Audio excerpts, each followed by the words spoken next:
it may concern. Welcome to another week, another episode, and another meeting together. Today is no different than before. We are following the same schedule as everything, but we have one topic in particular that I've been reading, investigating, and overall thinking for today's episode, which is related to marketing. It's related to marketing, especially related to the Super Bowl. So Super Bowl was a few weeks ago, not much time, but it has brought many interesting topics along its side. Rihanna being one of the main street, but today we're not here to talk about Rihanna. We're here to talk about one question. So I prepare my notes as everything, as always, and if I find it, I have the headline and the big hit is in 2023 where social media has become so powerful, where anyone can make ads and any brand can be seen online super fast, super easy, worth the investment of up to $5 to $7 million in an ad on the Super Bowl. Today, that's our question and that's our key point. So we're gonna go through brands, top 100 brands, the financial situation of some of them, and then we're gonna go through the steps and reasons behind doing such a high investment as the Super Bowl in 2023. So without further delay, let's jump right into today's topic, which is, as I said, Super Bowl. But before we start, I would like to go through my first point, which is the top. Well, these are research done by Kantar, and if I find my first page, yes, this one. Kantar is a really powerful research company that takes care of all the biggest research around the world, and they have one called Brand Set, which compiles and summarizes a lot of the information about top 500 brands around the world. Today we are taking that research done by Kantar, and we're looking at 2022 results, which, since we are not far into 2023, they will be close enough to the current situation. And then we will compare our day-to-day with the financial of 2023 to give some context. So before we start, let's get to that idea. We are gonna see several steps from the top 10, the newcomers, the top 10 risers, sector, categories, all around, a lot of information regarding the topic. So I'm gonna open the research to have it in front of me. You can look it online. If not, I will remember to leave it on the description. Okay, sorry for the interruption, but I really want to have the report in front of me. Let's go over the top global brands by Kantar in 2022 and 2023. Of course, we're gonna focus not on the 100, but in the top 100 and then top 10. And you will see why. But the top 10, of course, we have Apple, Google, Amazon, Microsoft, then Alibaba, Facebook, main companies, McDonald's, and you will be surprised why McDonald's here. But this is no surprise. The surprise is one key information just this year alone, the growth on the top 100 brands has been at 23%, the second highest year-on-year growth up to history. In 2020, last year was at 42%. So we're talking about big numbers. But how much is that? Actually, 8.7 trillion in total value, just the growth of the top 100 companies in the world. If you don't know how much is that, just for considerations and for comparity, it is a total of 9% of the total GDP of the entire world. We're talking about magnitudes of money and power uncomparable and unthinkable to any one of us. So we are seeing that brands are growing, and they're growing so fast and so much. Why is that? Well, there's a lot of reasons for that, but I actually want to dig into these companies a bit more before we actually jump into. We're seeing big gaps in the world, especially in companies and in those super big international multinational companies, which is absurd. The gap, the threshold to actually get an entry on the list has risen up to 406% since 2006. So the economies of scale are more of a scale than ever.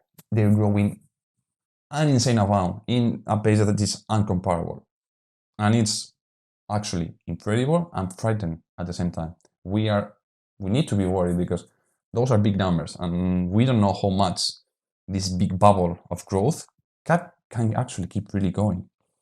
But that's not the topic of today. We're seeing growth, which is what matters and which is what is connected to our topic of the Super Bowl and the big quantities of money. So you are actually seeing that investing in the Super Bowl is not that much if we actually see the reality of the actual market.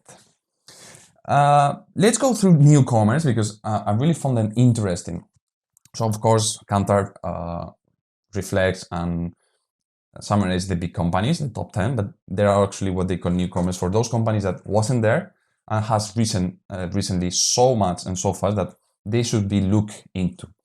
Number one, with 99,327 million of dollars, it's a company called Aramco. Aramco has been the number one newcomers in these categories. And if you want to know more about Aramco, this is why they've risen so much. It's a company founded in Arabia Saudi, which its main source of income and business is petroleum, collection, gathering, and selling. In 2023, where prices with Ukraine, Russia, and fuel and energy in general has been so problematic, this company has taken the leap immediately. This doesn't mean that this company will keep growing. Petroleum is a limited source and is shorter than most of them. But it's really a thing to look for because these companies could be remodeled and reoriented in the future with no problem. And then the second one, this is way more smaller in comparison with Aramco, is Infosys. And this is technology and information, but on India. And I'm not surprised. India has been, for history, one of the biggest calling center in the world. They have great IT guys. Their engineers are exceptional. Most of the hacks and problems that people have online come from India, from virus, from America, because their engineers are outstanding. So they now are starting to get those talents and making them and putting them in a company. And this is why they risen so much. So we've seen newcomers. I actually want to talk about one key recent sector, and with it comes many companies paired to it. There's one sector of all of them, of course, technology, media, entertainment. Those are the biggest one that that are established, hasn't really experienced and suffered a lot of growth, neither degrowth. But there's one sector that is overall the biggest one, which is jewelry. Jewelry and luxury in general has risen to the roof. In just top 10 risers, we have Cartier, first one, with an 18.8% growth. That's outrageous. Even before Google this year has increased and grown at 79%. Cartier has grown over that. Of course, volumes are different, but Cartier is outstanding. Louis Vuitton, Hermès Paris, Tesla, which is actually on car industry, but on the luxurious side. In general, luxury, and the French companies that are in that sector has risen a lot. I don't have the reason for that, but I think since we've come out of COVID, that life are starting to get back to normal, luxury is something that people go again and look for to put on when going back into the normal life in streets. So really interesting news and actually something to actually look for. And then we have actually covered the main slide of things I wanted to talk about: newcomers, main industry. So overall, the market is growing. That's a reality we cannot face, we cannot hide from. Now we need to see why is actually that. What's the reason behind this continuous growth happening and keep going and going and going? So Kantar does not only summarize economical and growth rates. they actually go and explain you why this is like that. So they have a lot of information, but they actually explain us why. And this is really important for any of us marketers out there. And this is a topic I want to cover as well today. If you are someone working in marketing, sales, business in general, and you look these kind of reports and analysis of research, and you ignore them, you're actually foolish. You're lying to yourself and to your future.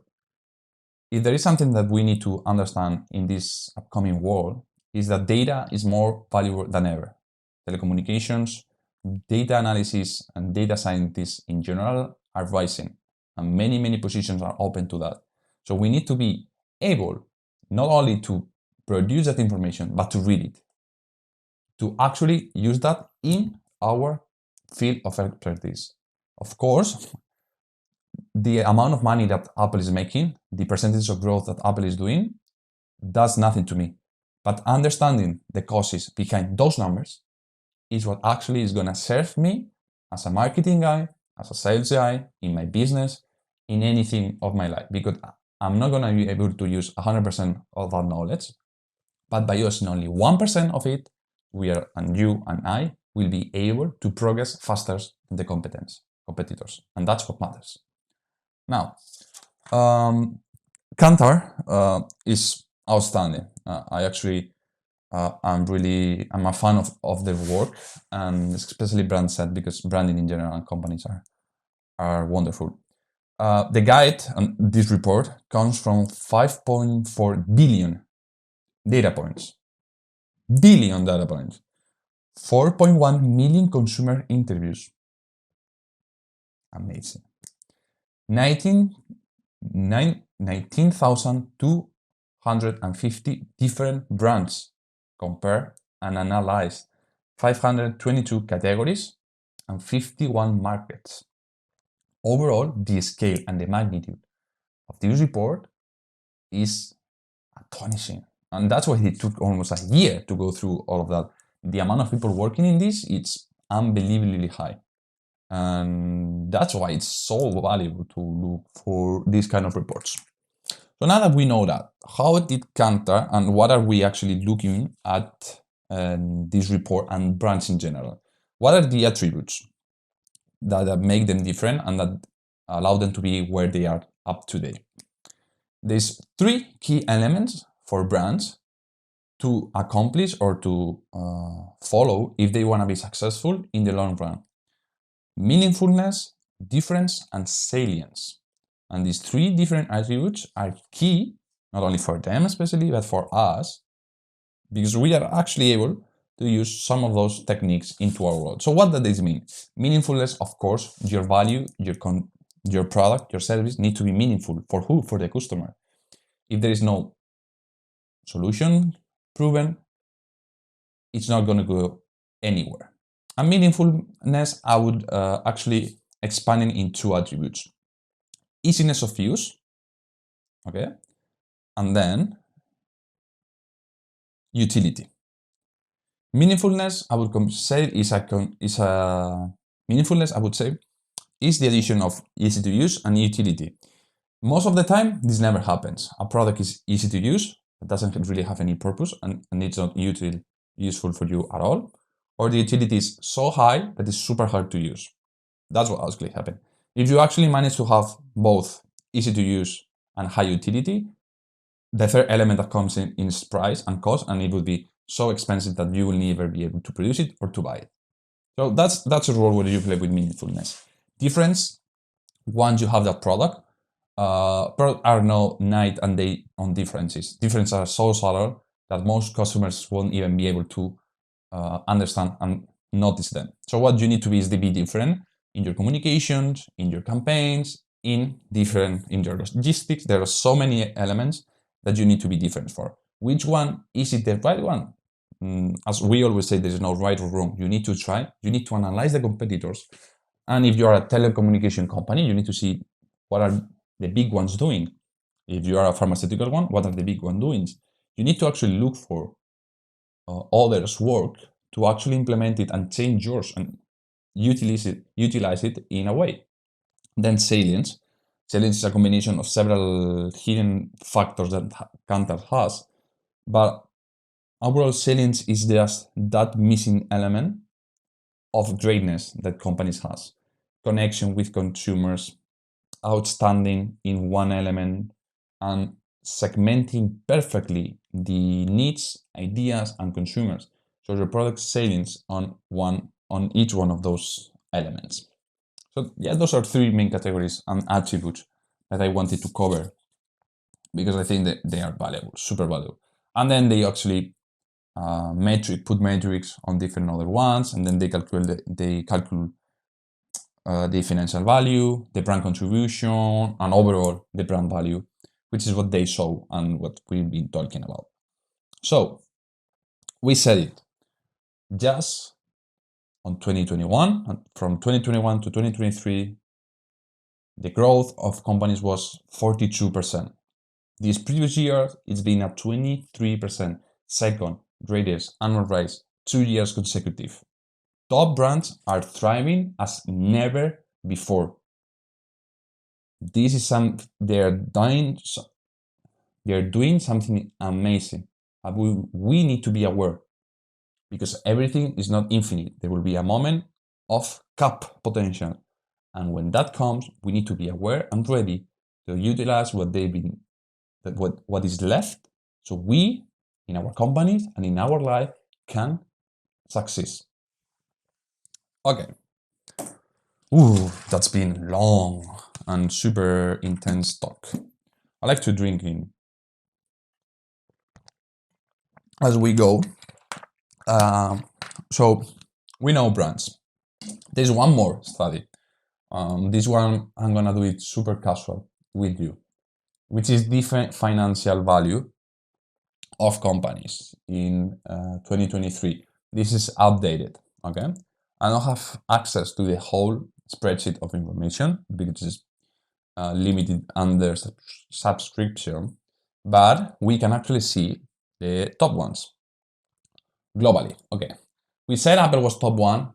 As of today, Apple is top two, right below Google, and the difference is 2,000 million of 2 trillion between the numbers in America and Europe. They are different. So Amazon number one, Apple second, Google third, Microsoft fourth, Walmart is fifth one on the 2023 financial position. This differs to the brand value and other sectors.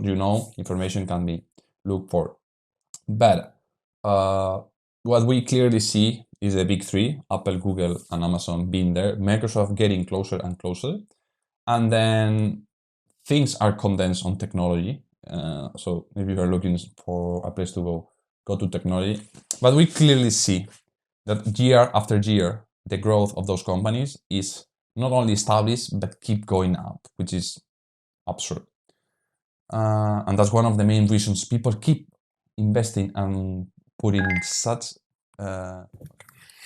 Okay, I thought the camera stopped recording for a second, but we are back. So now we cover brands in general, and I actually want to talk about SuperBowl and some of the things. I would like to... Okay, I know, I understand what it is. I would like to talk about one post that I came with, which is about the brand who won in the Super Bowl. Of course, those who pay, in the Super Bowl, there is a break for ads, and those ads are considered to be the most important brands on the planet Earth in a year because of the history of it, because of the tradition, blah blah blah. But there is one element of disruption that came in this occasion, which was Rihanna singing on stage during the Super Bowl break on halves. And the fact is, ads normally tend to last from a minute to 2 minutes, something around that. But Rihanna took 13 to 15 minutes, okay? Unpaid. Since that's the information we have, it's 13 to 15 minutes unpaid for the same amount of of audience for the insane numbers that the Super Bowl records registers. So we have Rihanna making their debut, 13 to 15 minutes, singing, showing her personal brand, not getting paid, technically first-handed. And then we have ads, not getting paid, she not paying the committee of Super Bowl. And then we have brands who paid those millions of dollars to actually get shown during that. And here what people were saying, and the discussion was actually Rihanna won on that level, because she was able to show her brand of cosmetics, her clothes, her line of clothes, and her overall brand image of Rihanna itself in front of those millions of people without paying anything, while the brands paid such amount of money. It's obviously placed, so we call it in marketing, place advertising, where she showed the products during her interview, during her acts and performance. There was not a sign clearly saying, hey, this is my line of products, this is my cosmetics, but the overall performance of Rihanna enhanced those moments where she was showing her unique brands and businesses. I think that's brilliant, and that's an insight that many other artists should have, which is what I actually want to do, which is actually showing yourself as a brand and using your power if you're an artist of doing performance in front of audience to actually get paid. And brands, that's the difference between a brand and a person. Personal brands are closer to the audience. You can actually be there physically and skip those technically procedures of paying money to promote yourself if it's your brand, and you're able to go there for free and make a show out of it. If Coca-Cola had a face that represented, well, that guy or that woman would go and make an ad for Coca-Cola, but Coca-Cola is an industry, it's a company. There is not one person behind it, there's several thousand of them. Rihanna is one person. Of course, she has a company, a team, and blah, blah, blah. But her image and her brand is what goes first. And it happened with many artists, influencing, blah, blah. And that's the difference of the discussion. It's not that Rihanna was so smart that she actually went out above the lines, but she actually was herself doing what she needed to. So that's the point of Rihanna and the Super Bowl. And then with this, I still I wanted to understand more of what actually is behind Super Bowl ads and what is actually what people look so much when going into the Super Bowl. What's behind the actual knowledge, the actual habits, the patterns, the insights that precede Super Bowl ads and that the companies are so into, in a way. And that's why I look at the three attributes of a great Super Bowl ad as of today. First one is not likability and popularity. So that's the first man. They are not looking for being super liked or super popular. They are looking for other things. What are those other things? Where the ad needs to be super clear. You need to have a clearly and convincingly enough communication message so you understand the competitive advantage of that company. For example, Google launched one on the Super Bowl, which was fixed on pixels, and they actually show you how you could modify a picture through their phones. Hyundai did it through a smart parking system, through a car would park itself. There are those several competitive advantages that companies try to include. So you actually pair the company, Google, Hyundai, Apple, whatever, to that thing. For example, if now people who saw the Super Bowl ad, Hyundai was the first one showing parking itself. If you are able to pair perfectly those two concepts into the human mind of consumers, then every time you think about a car parking itself, you will think in Hyundai. That's what they call top of mind, and that's what they are into looking for when doing those ads, getting one competitive advantage linked directly to the company. Secondly, second topic, it's drama. Drama, in a way, you need to connect that competitive advantage, that messages to the product. If you just make a super sad history or happy history or humoristic, but there is no real connection, it seems like you literally copy and paste your product in an ad that actually wasn't prepared for it. If by other means, you create content, you put an history around it, and you actually prepare the ad in a way, you're more, or you are, how do you say, you're closer to creating that connection with the customer. For example, M&M on this year, they did it, the Super Bowl ad of M&M's. It was about the new coated M&M's, of course. So what they did is through social media, they started making a pre-campaign around teasing, creating connection with customers. So when the moment of truth came, you already knew what was going to happen. It's like they created an history. They put the interaction, the ad was the context, and then the ending was actually itself the ad and the continuation that the M&M is gonna do after the repercussion of the Super Bowl ad, which is brilliant. And then the third one is engagement. The ad need to be memorable. We need to create that sensation of top of mind. And we need to create something. That something is the entertainment that the customer is getting thanks to your ad. And that's incredibly hard. 30 seconds, 1 minute to have that much power into, you really need to bring big figures, big moments, and something clear enough, because it's hard. Having memorable ads is one of the hardest things ever. So in a way, it's not only about the $5 million, $7 million of investment that companies need to do. It's the three process: having a clear and convincing communication of your competitive advantage, having a drama connection to the product overall through the story, and making that memorable and an engagement that entertains all customers, but actually move companies and brands to invest such immense amount of money into the Super Bowl, because those ads, the ones who made it, and if you're lucky enough, you will be remembered forever, and your company will have a boost on sales, popularity, and overall in benefits over the long run. Now, I need to drink again because this is tedious.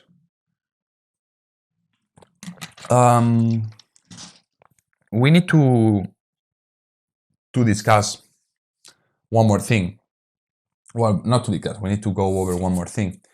Because we've seen, and I told you about ad of many types, but I want to talk about the best ad in Super Bowl of all time. You should look at it on the internet because that's brilliant. On 2020, Hyundai launched for me what is the best ad so far. The concept was really simple. They wanted a car that parked itself, and parking cars has been done before, but you need to be on the steering wheel. This time it was completely automated. So the way they did it is so smart. They put into Chris Evans and Rachel Dratch just getting a coffee out of it. All of a sudden, John Krasinski comes in with his new brand car, and you're actually not able to see the car properly. You don't know which brand it is just yet, unless you're super into cars. They start talking, making funny jokes. They're talking around, and then he needs to park. But the parking slot is not perfect. I can't wait into. You have small spaces. You need to maneuver a lot. And then, through a super smart and clear explanation of John Krasinski, he actually told you, oh, I'm able to do this because of this, this, and this. He gave the reason. And then all of the other actors are surprised out of what he's saying. They can't believe it. So he started doing it. And to show, and this is one of the things you need to do, you need to exaggerate things to the maximum. So he actually get off the car, he exaggerated, he makes jokes about it, he actually accentuate the fact that the car is gonna park. So he leave it, he press a button, he's doing like super brave, over the top. Oh, I can do this, boom. And then the car starts parking itself. The actors can't even believe it, so they start asking, can you park on this spot, this spot, this spot, this spot? One of the few of the hardest parking position on the city. Check, check, check. And in that moment, instead of saying, yes, I can, oh, yes, I can, they introduce the slogan, packed, unpacked. Packed and packed is what you do with boxes, but they did it with a box because it's like packing boxes in a parking lot. So he starts saying packed, packed, and can you unpacked, packed, and they start creating rhythm and logic around it. And all of a sudden, that engages the whole neighborhood. The guy on the transportation logistics check, and all of a sudden, from one of the buildings, because they were hidden, they appear another actor, which is not an actor, another figure, David Ortiz, one of the best Super Bowl players.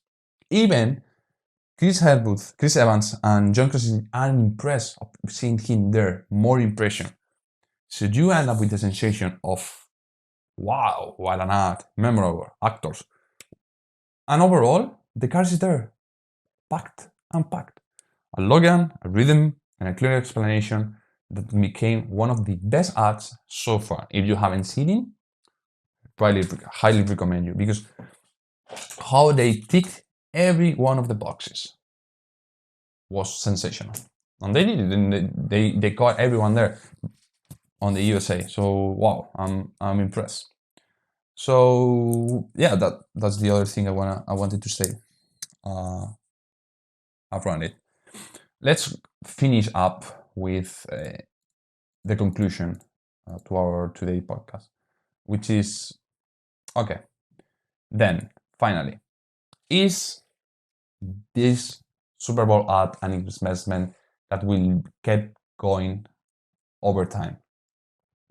If we look at the history in 2021, the commercials surpassed the halftime in terms of popularity. They reached nearly $435 million in revenue later on. In 2022, commercials start being valued around $5 million, okay, which is an increase from last year. And then out of last Super Bowl 2023 ads, 7 million was the bare minimum. So we expect this keep going up. 7, 8, 9. Mr. Beast said it. With $7 million, he can do a lot of good acts in the world. And that's a point to consider. Many are seeing that doing this kind of investment in Super Bowl is outrageous. With that amount of money, you can be doing many other good acts. We have one here. So the ad cost of a Super Bowl is equivalent to 2.6 billion Instagram impressions. At 2 cents per view, you could get 2,000 million view videos. Okay, so that's what actually that amount of money can get you, which is higher than the Super Bowl for sure. Okay, yeah, social media could be more profitable for companies.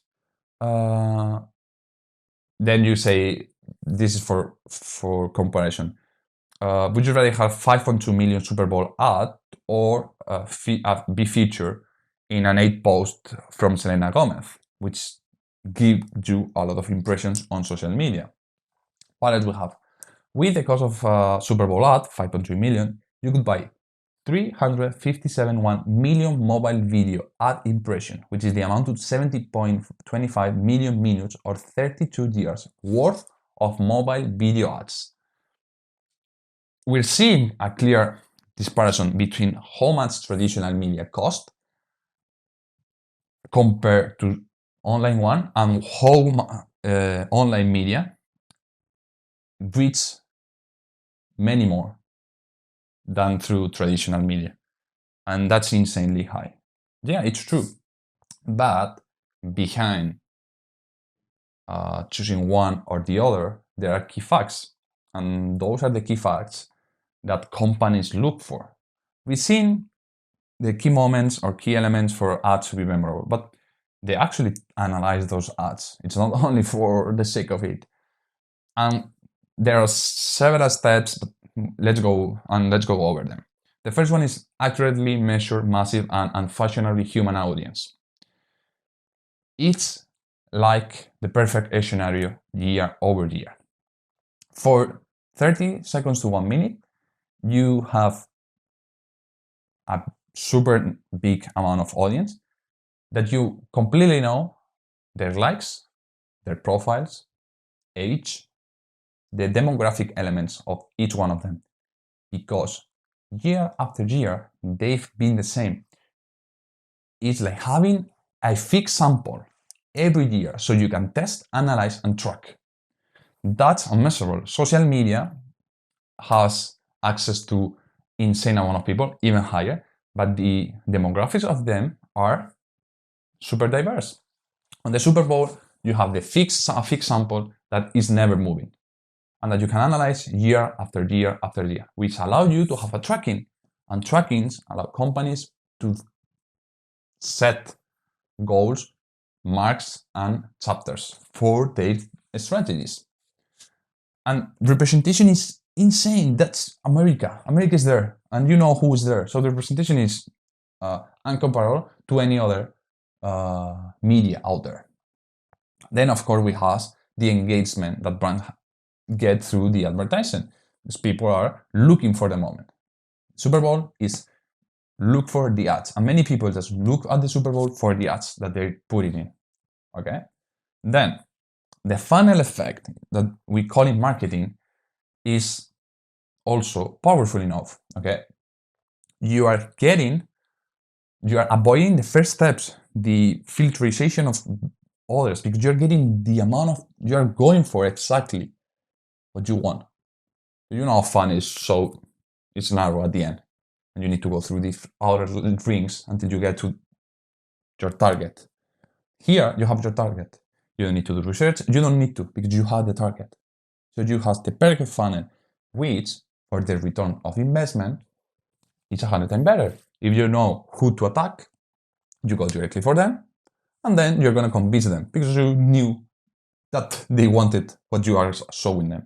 You don't need to try, readjust, and then keep moving.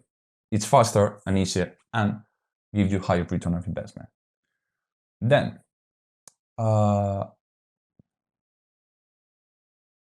Super Bowl, I think it's Saturday, but you have attention before and after the event.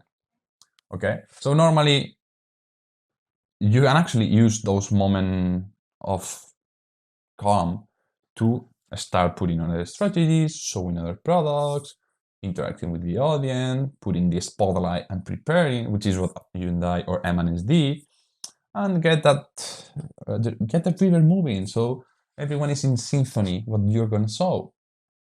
Okay, and then is the best signal.